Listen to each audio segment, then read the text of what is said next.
She's crying! Oh, kawawa ka naman. Ayoko po ng gulo. Gusto ko lang naman po magtrabaho. Ganun din, ba? Habang nandito ka sa teritoryo namin, pwede namin gawin ang kahit ano na gusto namin sa'yo. Kung schoolmates nga namin di makapalag. Ikaw pa kaya na janitress lang? Tsaka, sadyang marami lang talagang advantage ang anak ng may-ari ng school. Or, pagkaibigan mo yung may-ari ng school.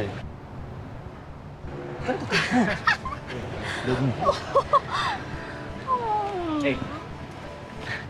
Dad. Bakit may umiiyak doon? Ano, Anting? Ako siya maiiyak. Akin yan. Akin yan. Ano? Gusto mo sa'yo ko itapon to? Wala yun pa. Pinagkatawa na ng mga kaibigan ko. Gaga.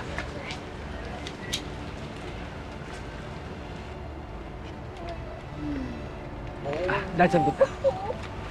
May meeting ako sa labas. Okay.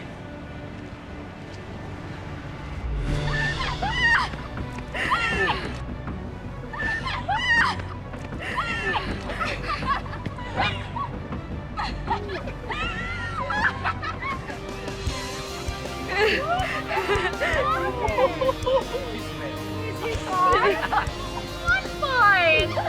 Babaeng ko ba?